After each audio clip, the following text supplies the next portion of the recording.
G'day, my name is Kev. My channel's all about building easy to maintain water features on a budget. If that's something that interests you, please subscribe to the channel. So this is an easy to recreate natural pond with a stream.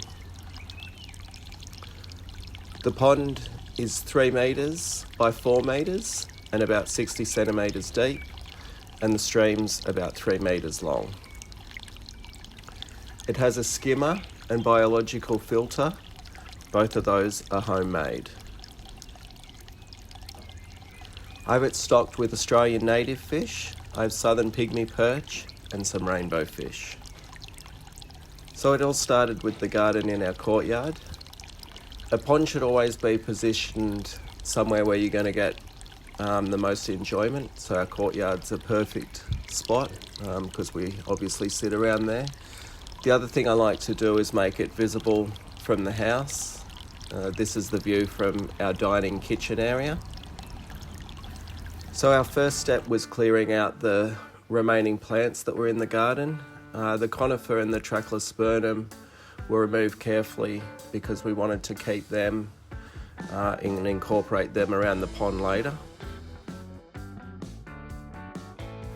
Once the plants were out of the way, I levelled off a spot for my DIY filter. I built a retaining wall to hold back a lot of the soil that's going to be excavated from the pond. So for the filter, I just used a 220 litre or 60 gallon drum. I used uni-seals to create 2 watertight holes in the drum. I've run down the bottom. This allows me to backflush the filter, so all the solids and muck that accumulates down the bottom I can easily flush out from a valve. The other hole is at the top, and this is the outflow for the filter, and this feeds the stream, which then returns back to the pond. I positioned the filter first so I could use the soil from the pond to build up the berm and hide it. For a natural pond like this one with rocks and gravel, you want to create shelves. This pond has 3 levels. The total depth is 60 centimetres or 2 foot.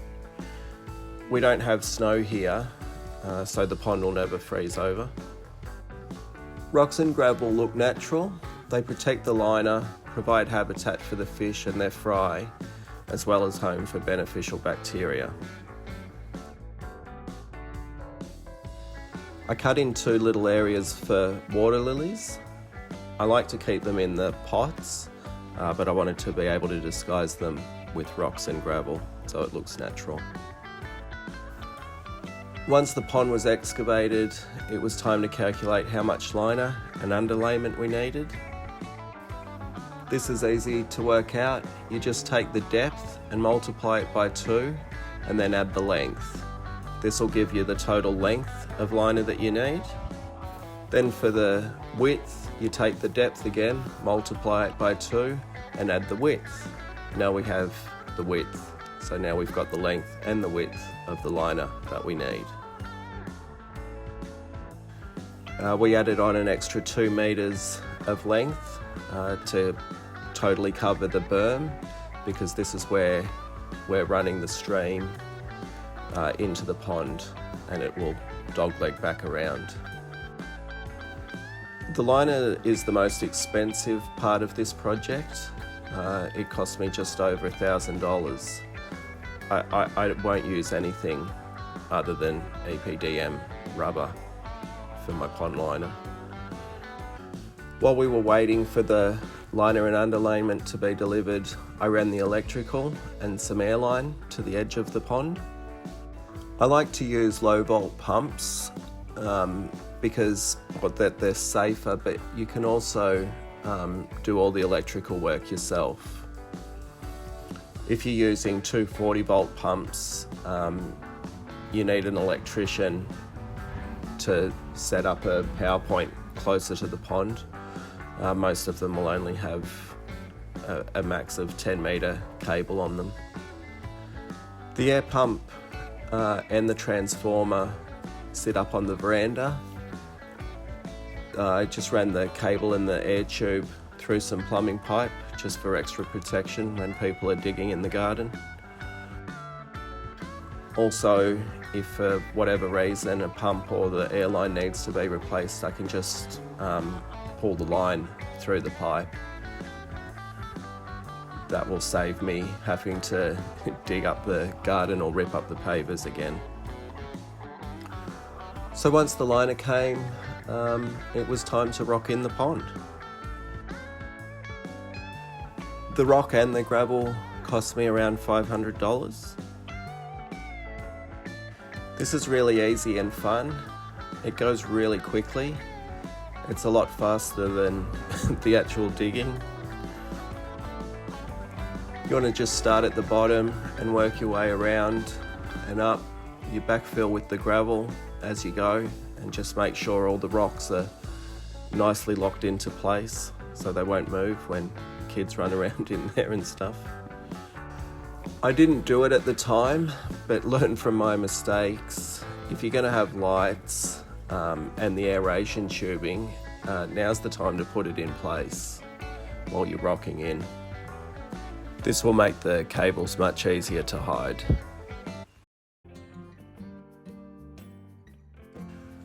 So I disguised the lily pots, added a few marginal plants and created a little spillway into the pond. Before I completely rocked in the pond, I created a DIY skimmer using just a bucket. I had holes drilled in the lid, but I've since changed the design. On the top now I use some filter sponge. It's easier to remove and clean for maintenance. The lid was quite difficult to remove and access the pump. I do have a video showing how the skimmer works and how I clean it out, if you'd like to check that out. The pump I'm using is a low volt PondMax 490 DC pond pump. This one cost me about $250. The pump sits in the bucket and the bucket is sunken into a small hole I dug up on the top shelf of the pond. The water is funneled in between two large rocks. This creates tension on the water, which draws in the floating debris.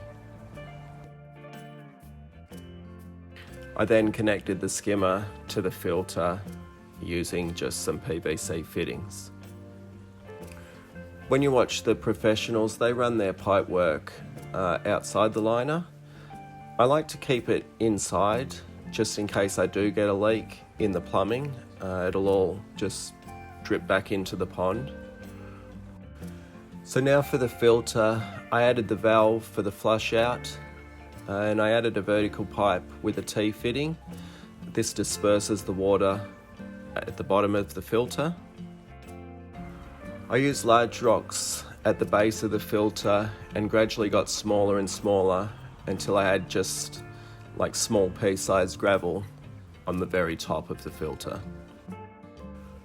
I needed to add a no return valve to stop the water from siphoning back into the pond if the pump was ever turned off. I cut a bunch of slits in the outflow pipe. This stops the gravel from going into the outflow and clogging the filter. This pipe's quite oversized as well so that it won't block up and overflow. I added plants and large rocks up into the filter to make it look nice. The plants are also going to help filter some of the nutrients out of the water. To create the stream, I just dug a small channel through the top of the berm. I added a little drop for a waterfall and then some quick cascades as it comes down and enters the pond. I use waterfall foam to keep the water running over the top of the rocks and not under them. Right at the start, I had a few problems with muddy water and algae. This was easily fixed using a flocculant, some fish-safe algicide and beneficial bacteria. 3 days later, the pond was much clearer.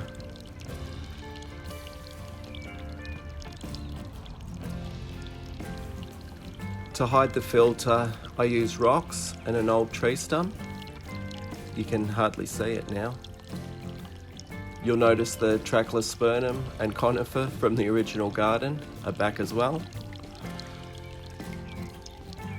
It's now been 12 months and everything's growing in quite nicely.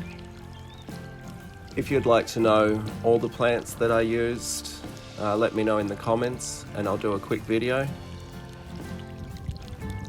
So this pond we wanted native fish, so we have rainbow fish and southern pygmy perch. The southern pygmy perch are actively breeding, which is really cool. So in the 12 months since building the pond, I added a few extras. I added a couple of $50 solar pumps. These help move the water from some of the nooks and crannies, just stopping those dead zones from occurring. I also added some low volt underwater lights that I got online. We just turn these on when we're sitting around the pond at dusk or entertaining people at night. I also added some solar lights that I got from eBay.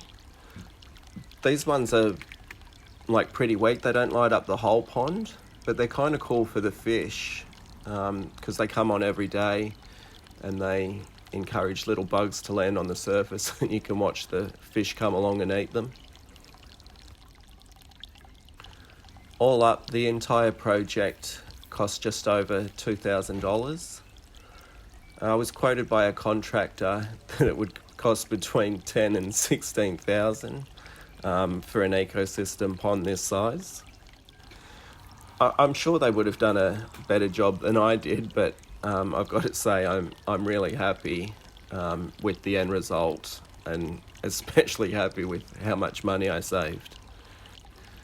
I love building ponds around my home. I'm up to about 10.